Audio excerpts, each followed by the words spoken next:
반갑습니다. 오늘도 좋은 날을 맞아서 함께 예배할 수 있음이 참 기쁨입니다. 그런 생각을 해봅니다. 수요일 11시 그 라디오에서도 골든 타임이 있습니다. 그래서 우리 토요일에 우리 뒤에 보시면 지금 딱 뒤돌아보시면 매주 토요일 밤 9시에 스튜디오 온 이렇게 해서 광고가 나오고 있습니다. 극동 방송을 들으시면 저희 교회 청년들이 매주 토요일 밤 9시에 라디오 방송으로 나옵니다. 왜 9시에 하는 줄 아십니까? 예전에는 7시가 골든 타임이었어요. 제일 좋은 시간이었죠. 7시에 뭐 해야 되나요? 밥도 먹고 뭐 퇴근하고 뭐 어디 사람 만나고 이러면 청년들이 잘 안 듣더라는 거예요. 그럼 청년들이 언제 들을까요? 다 씻고 이제 좀 누워가지고 편안하게 있을 시간이 9시더라는 겁니다. 우리는 언제가 제일 골든 타임일까요? 수요일 오전 11시 요때입니다. 얼마나 좋은 시간인지 어떻게 아는 줄 아십니까? 11시가 딱 되면 제가 이곳에 딱 올라오면 동시다발적으로 전화벨이 울립니다. 막 울리거든요. 왠지 아세요? 잘못된 게 아니에요. 이 시간이 제일 중요한 시간이거든요. 요때가 되면 제일 사람 만나기도 좋고 이 시간쯤 되면 이제 회사에서도 어느 정도 일을 하고 전화 걸 때나 딱 생각이 나거든요. 우리 그래서 딱 생각이 나고 제일 좋은 요 시간에 근데 우리는 뭘 한다고요? 예배를 드립니다. 이게 얼마나 기쁨입니까? 갑자기 무슨 목사님 왜 이렇게 장황하게 설명하나는데 오늘 요 사람 얘기하려거든요. 오늘 제 사사기 설교의 마지막 사람 사사 입다에 대한 얘기를 해보려 합니다. 입다 다음에 입산이 나오고 세 명의 소사사가 나오고 마지막 삼손이 나옵니다. 삼손이 사사기의 모든 집약된 건데요. 너무 감사하게도 주일에 지금 삼손 이야기가 나옵니다. 그래서 우리 이 얘기를 듣고 같이 들으면 참 좋을 것 같습니다. 오늘 이제 대사사라고 불리는 입다에 대한 얘기인데 왜 대사사라고요? 엄청나게 큰일을 해서? 아니요. 분량이 엄청나게 많거든요. 우리가 사사기 11장 1절부터 11절을 읽었는데요. 입다가 언제부터 나오냐면 사사기 10장 6절부터 시작해서 12장 7절까지 꽤나 길게 나옵니다. 그런데 이 사사는 좀 특이합니다. 보통은요, 사사들에게 특징들이 다 있는데 보통은 첫 사사를 세울 때마다 꼭 나오는 말이 있습니다.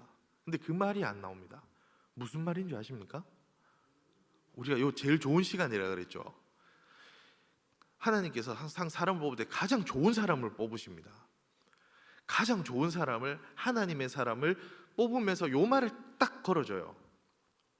뭐냐면 하나님이 신이 임하니라, 이 말이 꼭 있습니다.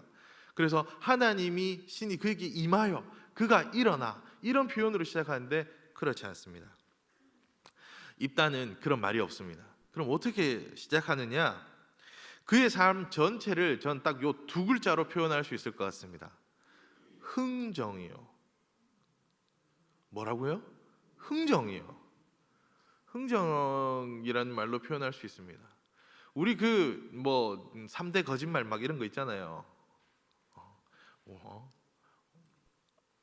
우리 뭐 그런 말, 요즘 이런 말 잘하면 좀 위험합니다. 조심해야 되지만 노처녀가 난 결혼 안 할 거야 이런 거짓말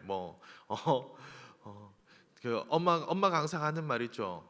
우리 어머니들은 밥 먹어라 이렇게 다 차려놨다. 그럼 아들들이 옵니다. 그럼 그때부터 이제 밥하기 시작하시죠. 엄마 다 차려놨다며. 그러면 그래 따뜻할 때 먹어야지 뭐 이렇게 하는 말들. 또 어떤 말이 있죠? 장사꾼들 하는 말요. 아, 이어서 더 깎으면 우리 미쳐서 장사 못합니다 라고 얘기하죠. 여러분 아시죠? 미치면 절대 그 가격에 팔지 않습니다. 그 우리 알잖아요. 가다 보면 뭐 창고가 불이 났대요. 그래서 등산복을 싸게 판대요. 365일 동안 창고가 불납니다. 거기는 그죠? 항상 대방출돼 있고 항상 그렇게 싸게 팔아요. 롯데마트나 백화점 가면 어떻죠? 90만 원 이런데 얼마에 판다고요? 80% 세일해서 판다고요. 항상 우와 진짜 싸게 샀다고 좋아하지만 사실 그 가격에 팔아도 남으니까 팔지 그냥 안 판다고요. 그러니까 흥정은 뭐라고요? 내 거를 포기 안 하려고 하는 것이 흥정입니다. 어느 선이 있는데 그 선에서 요거까지는 내가 요 선 넘으면 안 팔아. 요게 흥정이거든요. 입다는 그런 사사입니다. 입다는 사사가 되는 과정을 흥정으로 시작합니다. 첫째, 입다는 흥정 후에 사사가 됩니다. 입다는 다른 사사들과 다르게 하나님이 불러주셨다는 표현이 없습니다. 므낫세 지파의 한 축을 담당하는 길르앗 지파가 있습니다. 길르앗 사람들이 이제 암몬이랑 싸움이 시작됩니다. 감사하게도 이들이 이방인들과 싸울 마음을 가집니다. 그런데 누구 하나 싸울 마음은 가졌는데 그들을 이끌겠다는 지도자가 없습니다. 그럼 어떻게 해야 되죠? 우리가 잘할 때 먼저 하나님께 구해야 됩니다. 하나님 이 싸움을 해도 됩니까? 라든지 하나님 우리에게 어떤 사람을 주십니까? 라든지 이렇게 해야 되는데 이들이 싸울 마음은 있어요. 잘못된 게 아닙니다. 이방인들과 싸울 마음이 있다고요. 정말 감사하게도 뜻을 모았는데 어떻게 해야 될지는 모릅니다. 그래서 찾다가 사람이 없어서 누구를 찾아가냐면 입다를 찾아갑니다. 시대가 악하니까 이제 바른 믿음을 가진 사람이 없는 거예요. 하나님의 일을 하고자 하는 열망은 있는데 해야 된다는 걸 알긴 아는데 안 하는 겁니다. 그래서 교회들 중에 전도 막 강조하는 교회에 가장 안 좋은 데가 뭔지 아십니까? 교육자들만 열심히 하는 교회들은 가장 안 좋습니다. 우리 목사님 다 하실 건데요, 우리 전도사님들이 다 하실 건데요, 그런 교회는 잘 안 좋습니다. 같이 나가서 함께 해야지 혼자 막 목사님들만 다 하는 교회는 좋은 교회가 아닙니다. 좋은 것이 아닙니다. 그래서 우리 원천교회는 어떻게 한다고? 이번 주일에 모두 다 함께 길거리 전도를 나갑니다. 우리가 모두 전도지대에서 함께 나갑니다. 온천교회는 그렇게 하는데 길르앗 지파는 그게 안 됐어요. 그래서 사람을 찾는데 어떻게 했냐면 또 웃깁니다. 자기들이 길르앗 지파들이 야 우리 지파가 그래도 면이 있는데 이런 사람은 여기 있으면 안 된다고 쫓아낸 사람에게 갑니다. 누구냐면 여기 오늘 우리가 읽었던 말씀을 쭉 보면 입다가 어떻게 묘사되어 있냐면 입다는 사실은 길르앗 지파 사람들이 별로 안 좋아하던 사람입니다. 그 어머니가 기생이라고 되어 있습니다.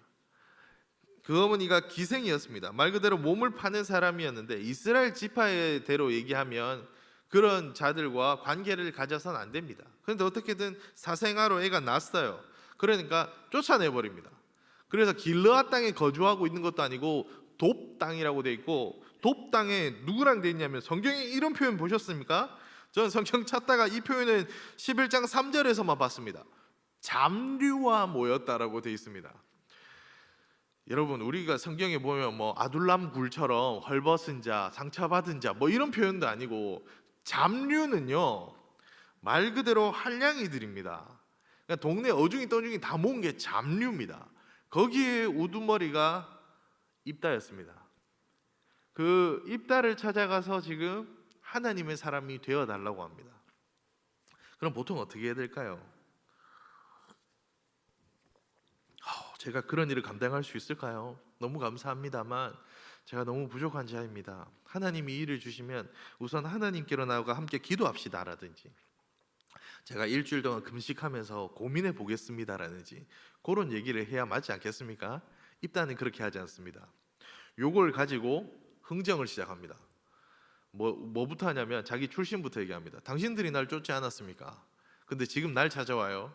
그럼 내가 지도자 되겠습니까? 이렇게 묻습니다.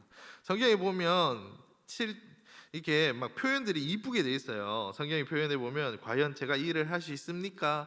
가능할까요? 처럼 보이지만 사실은 그게 아니라 따져 묻는 겁니다. 당신들이 쫓은 거 아닙니까? 그런데 내가 사사할 수 있겠습니까? 이렇게 묻는 겁니다. 그러니까 오히려 우쭈쭈를 해줍니다. 길르앗 장로들이 그러지 말고 해봅시다 라고 얘기하니까 그제서야 뭐냐고 하면 믿음의 표현 같은데 다시 한번 들어보십시오. 어떻게 표현하냐면 이렇게 얘기합니다. 길르앗 장로님들에게 9절에 입다가 길르앗 장로들에게 이르되 너희가 나를 데리고 고향으로 돌아가서 암몬 자손과 싸우게 할 때에 만일 여호와께서 그들을 내게 넘겨주시면 내가 과연 너희의 머리가 되겠느냐 이렇게 얘기합니다. 이게 무슨 말이냐면 원래는 거꾸로 돼야죠. 내가 부족한 사람이지만 혹여 하나님이 나에게도 힘을 주신다면 그때 내가 이 일을 감당하겠습니다 뭐 이렇게 가야 되는데 그게 아니라 야, 너희 잘 봐라. 내가 만약 이거 승리하면 내가 너희 머리 된 거다. 알았지? 이렇게 해서 지금 흥정하는 겁니다. 그러니까 길라 장로들이 미안합니다. 사과하고 당신 존경하겠습니다. 하고 그제서야 합니다. 입다가 다른 점은 이 행동들을 보면 알 수 있는데요. 입다가 이제 사사가 되겠다고 했던 우리가 읽었던 마지막 11절을 보면 알 수 있습니다. 어떻게 합니까? 11절을 보면 그가 어떻게 하는지 알 수 있습니다. 입다가 길랏 장로들과 함께 가니 백성이 그를 자기들의 머리와 장관을 삼은지라 입다가 미스바에서 자기의 말을 다 여호와 앞에 아뢰니라. 그러니까 이게 뭐냐면 먼저 즉위식을 하고 먼저 사사 즉위식을 해서 사사가 되고 그리고 자기 사람들을 다 머리로 세우고 자기가 원하는 사람들을 다 세운 후에 마치 의식 중에 하나인 것처럼 하나님께 가서 아뢰었다가 됩니다. 이렇게 하지 않습니다. 원래는 사사는 하나님께 먼저 은혜 받고 하나님께 능력 받고 하나님의 말씀대로 하나님 그럼 제가 어떻게 해야 될까요? 가능할까요? 무엇 해야 합니까?의 과정을 거친 후에 사사가 된다면 입다는 마치 흥정하듯이 요거 좀 깎고 네 이렇게 할 테니까 당신도 이렇게 해주고 요거 다 한 후에 자기가 할 거 다 한 후에 마치 의식의 하나의 부분인 것처럼 하나님께 아뢰었다고 되어 있습니다. 이것이 처음에 흥정으로 사사된 자 입다의 얘기입니다. 둘째, 입다는 암몬 자손의 왕과도 흥정을 합니다. 사사는 흥정하는 사람이 아닙니다. 사실은 오늘 이 말 들으면 이 성경 쭉 읽어보면 좀 되게 지혜로운 왕 같아요. 우리도 고려시대에 서희가 사군 육진을 수복할 때 대화로 해서 얻어내고 이런 일들이 있거든요. 우리 역사에. 아니 전쟁하지 않고 대화로 잘 끝내면 좋은 거 아닙니까? 라는 말을 할 수 있습니다. 만약 그렇게 저에게 물으신다면 전 이렇게 대답할 겁니다. 그거 참 좋은 일이죠. 그런데 하나님의 방식은 아닙니다. 라고 말할 겁니다. 사사기는 그런 내용이 아닙니다.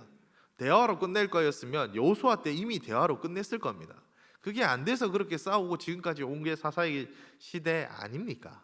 그런데 이제 사사 입다가 무엇을 하냐면 대화로 풀어보려고 합니다. 정확히 얘기하면 흥정하는 겁니다. 암몬 왕에게 가서 얘기합니다.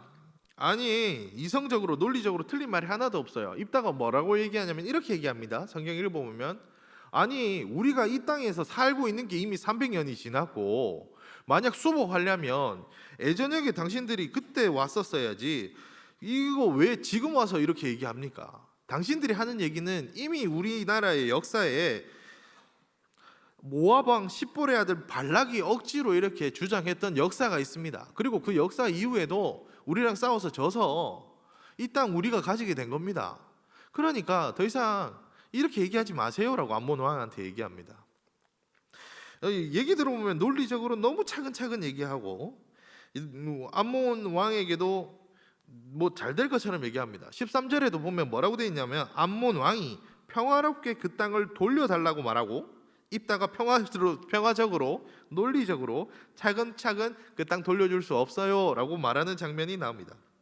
말로는 평화롭고 이렇게 오고 가지만 결국 그렇게 문제는 해결되지 않습니다. 우리 지금 러시아와 우크라이나의 전쟁을 봅니다. 이 땅을 두고 두 나라는 이미 전쟁이 시작됐고 유럽이 지금 얼마나 말들이 많습니까? 강대국이 얼마나 대화를 하고 있습니까? 풀어지던가요? 안 풀어집니다. 평화는 그렇게 되지 않습니다. 세상은 평화가 말로 정치적으로 할 수 있다고 말합니다. 우리는 이미 몇 번이나 북한과의 관계에서 수많은 나라들의 전쟁들을 보며 평화는 말로 흥정할 수 없음을 알지 않습니까? 사사는 흥정하는 사람이 아닙니다. 그럼 어떻게 합니까? 평화는 오직 하나님께 속해 있습니다. 그러므로 하나님이 가라 명하시는 대로 가고 하나님이 말라고 명하시면 멈추고 그게 평화입니다. 하나님이 주시는 평화는 하나님의 뜻대로 할 때 가능합니다. 세상과 조율하고 소통 강조하고 조율하고 이건 세상이 말하는 방법이지 우리가 말하는 것이 아닙니다. 아니 너희는 왜 이렇게 너희만 옳다고 얘기해? 왜 너희만 진리라고 얘기해? 그렇게 얘기하는 것이 세상 아닙니까? 그래서 세상의 많은 종교들이 서로 축하해주고 이러지 않습니까? 5월 8일이 석가탄신일입니다. 초파일입니다. 어버이날인데 초파일입니다. 그런데 보십시오. 현수막이 붙을 겁니다. 천주교가 이렇게 얘기합니다. 아기 예수 탄생으로 부처님 오신 날을 환영합니다. 성탄절이 되면 불교 조계종에 이렇게 붙습니다. 부처님의 오심으로 아기 예수 탄생을 축하합니다. 너무 조화롭고 좋지 않습니까? 평화적이지 않습니까? 그런데 우리는 그렇지 않습니다. 그런 말 절대 하지 않습니다. 그건 하나님의 방법이 아니기 때문입니다. 사람의 머리로 문화적으로는 좋을 수 있습니다. 그러나 하나님의 방법은 그것이 아닙니다. 우리는 그것을 흥정이라 부릅니다. 우리는 흥정으로 살아서는 안 됩니다. 그래서 우리는 5월 8일 석가탄신일에 무엇합니까? 가장 큰 사랑 예수 그리스도를 전하러 나갈 겁니다. 그것이 우리가 말하는 삶입니다. 세상은 흥정하며 살라고 얘기합니다. 흥정이 맞다고 얘기합니다. 그래서 입다가 그 방법대로 하지 않습니까? 그래서 평화가 오던가요? 안 옵니다. 결국 전쟁이 시작됩니다. 그런데 이 전쟁을 또 어떻게 하냐면 사사입단은 흥정으로 전쟁을 합니다. 셋째, 사사입단은 하나님과도 흥정을 시작합니다. 하나님의 일을 하는 사사들에게 가장 중요한 것은 하나님의 영이 임하는 겁니다. 11장 29절에 드디어 우리가 바르던 그 하나님의 영이 입다에게 임합니다. 하나님의 영이 임했다. 그것으로 끝입니다. 여러분, 이제껏 사사들이 무슨 신무기로 이긴 적이 있었습니까? 전략이나 작전을 잘 짜서 승리한 적이 있었습니까? 무슨 기획자라고 사람이 많아서 이겼습니까? 아니요. 하나님의 영이 임하실 때 승리했었습니다. 그런데 입다는 그것을 경험해 본 적이 없는 사람이었습니다. 그러니까 어떻게 합니까? 하나님과 흥정을 합니다. 하나님의 영이 임했는데 만족을 못합니다. 그런 입다는 그래서 서원을 합니다. 원래 서원은 하나님의 말씀을 지키는 자가 하나님 앞에서 내가 이렇게 살겠습니다라고 다짐하는 겁니다. 원래 서원은 하나님의 말씀을 지키는 자가 내가 그렇게 살겠다라고 다짐하는 겁니다. 우리가 전도 축제를 준비하면서 지금 금식을 밖에 쓰고 있습니다. 왜 이거 합니까? 제가 다른 곳에서 지역 카톡방이나 우리 이런 데 막 씁니다. 우리 중직자 여러분 함께 동참을 부탁드립니다. 우리 교육자들도 함께 하겠습니다. 막 이렇게 하는데 제가 유일하게 광고를 안 했던 곳이 있습니다. 우리 실버입니다. 수요일 오전에는 일부러 얘기를 안 꺼냈습니다. 어르신들 식사하셔야 됩니다. 시간 제때에서 식사하시고, 제가 잘 알거든요. 일부러 식사 줄이면서 헌금하시는 거 우리 알거든요. 어르신들께 이미 그렇게 안 해도 제가 오늘도 올라오는데 또 이름 쓰시고 이미 쓰신 거 아는데 또 하나 더 쓰시는 권사님 또 봤거든요. 제가 그렇게 하는 거 우리 왜 이렇게 합니까? 자랑하려고요? 아니면 하나님 요거 안 들어주면 저 밥 안 먹을 거예요 라고 협박하는 겁니까? 하나님께 뭐 흥정하자고 지금 이거 하는 겁니까? 아닙니다. 우리가 이와 같이 전도 축제를 준비하며 얼마나 중요한지 그 의미를 알고 하나님이 주신 사명 잘 감당하겠습니다의 의지의 표현이며, 또한 하나님의 말씀에 순종하고 하나님의 뜻을 구하기에 이렇게 하는 것 아닙니까? 서원은 그런 거라고요. 내가 할 테니까 하나님도 그렇게 해야 됩니다. 아셨죠? 흥정은 서원이 아닙니다. 서원은 하나님 주신 은혜가 이렇게 큰 것에 너무 감사해서 내가 이제 이렇게 살겠습니다의 다짐이 돼야 됩니다. 그런데 지금 싸움의 절정에 하나님의 영이 임했는데 그럼 승리한 것 아닙니까? 아니 설령 전쟁에서 진다 할지라도 하나님이 임하셨다면 길르앗 이 지파 승리한 것 아닙니까? 전쟁에 지면 어떻습니까? 뺏기면 어떻습니까? 하나님이 계신데요. 그러면 되는 겁니다. 그런데 입단은 그걸 만족을 못합니다. 그래서 무엇 한다고요? 흥정을 합니다. 그런데 흥정을 하는데도 흥정은 어떻게 한다고요? 내 거를 최대한 덜 포기하는 방법으로 가는 게 흥정이라고 그랬지 않습니까? 그래서 하나님께 이렇게 얘기합니다. 하나님 내가 승리하면 뭐 할게요도 아니고 하나님이 해주시면 나도 뭘 낼 텐데 우리 집에서 나를 제일 먼저 영접하는 그 자를 바치겠습니다라고 얘기합니다. 그런데 이거는요, 이스라엘의 서원의 방법이 아닙니다. 이스라엘은 사람을 바치는 제사를 하지 않습니다. 유일하게 하나님께서 단 한 번 아브라함에게 이삭을 바치라고 시험하셨을 때 이런 게 있지, 사람 바치라는 건 하나님이 말하는 방법이 아닙니다. 이것은 우상을 섬기는 이방 신들을 믿는 민족들이 하는 방식입니다. 이걸 지금 입다가 하겠다고 합니다. 하나님을 온전히 믿지 못하니까 하나님과 흥정을 합니다. 그리고 그도 생각했겠지요. 내가 이렇게 하면 뭐 길라스 장로들이 나오던가, 아니면 내 병기든 자가 나오던가, 누군가 나오겠지. 아니면 나랑 사이가 안 좋은 우리 마누라가 나오겠지. 뭐 이런 생각을 했을 수 있습니다. 근데 누가 나왔죠? 자신이 가장 아끼고 가장 소중히 여겼던 딸이 나와버립니다. 하나님의 큰 역사와 하나님의 이 놀라운 일이 지금 퇴색되기 시작합니다.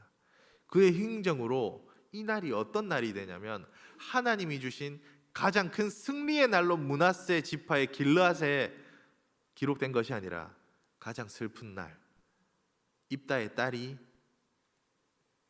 잃어버린 날, 그 날로 기억하며 이스라엘 백성이 이 날을 기억하며, 그래서 11장 40절에는 애곡한 날로 기록이 되어버립니다. 하나님의 승리의 날이 애곡한 날로 되어버립니다. 이렇게 그의 삶은 흥정으로 됩니다. 그래서 그의 말로는 어떻게 되는 줄 아십니까? 므낫세 지파가 싸움을 했습니다. 암몬 지파와. 그러니까 아무 지파들이 돕질 않아요. 그래서 어떤 싸움이 나냐면 그냥 싸움을 나갑니다. 그래서 하나님이 크신 승리를 얻었고, 입다는 하나님과 흥정하다가 자신의 딸을 바친다는 이상한 서원으로 애곡의 날이 됐습니다. 그런데 이때 눈치 없는 에브라임 지파가 옵니다. 마치 기드온이 싸웠을 때랑 비슷합니다. 그래서 또 얘기합니다. 왜 우리를 안 불렀느냐? 우리 전쟁한테 선봉장이 항상 우리지 않느냐? 그랬을 때 기드온은 그 무슨 그런 얘기를 하십니까? 당신들의 만물 포도가 우리의 끝물 포도보다 낫지 않습니까? 왜 이러십니까? 막 이렇게 해서 우쭈쭈 해주고 돌려보낸 것이 몰래. 그럼 에브라임 지파가 그거 뭐 그럴 수 있지, 뭐 다음에 또 꼭 부르세요 라고 돌아가는 것이 자신들이 면을 세우는 자리였습니다. 그런데 므낫세 지파에 이걸 하러 왔는데 지금 입다가 자신의 딸을 잃은 상황이거든요. 이때 왔습니다. 그러니까 이번엔 어떻게 하냐면, 원래 사사는 이스라엘 지파를 지키는 사람인데, 기드온도 그래서 에브라임 지파가 그렇게 왔을 때 그들을 위로하고 돌려보냈는데, 입다는 그렇게 하지 않습니다. 그래서 어떤 결과를 나오냐면, 입다의 마지막 기록은 그래서 12장 6절에 보면 어떻게 마무리가 되냐면 좀 안 좋게 끝이 납니다. 그가 이제 에브라임 지파를 죽입니다. 에브라임 지파는 므낫세 지파에게 형제 지파입니다. 그래서 그들이 모르는 사람이 아닙니다. 그리고 심지어 이스라엘 지파로 같은 사람들입니다.